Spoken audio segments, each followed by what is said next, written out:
मरे घर पनिया पिलाई दी है जान गे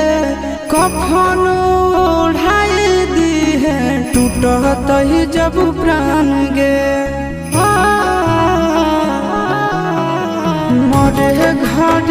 पनिया पिलाई दी है जान गे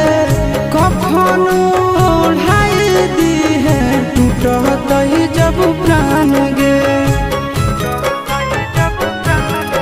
हगे हमारा से तोरा जाती प्यार होता भेंट सक छात कर लगे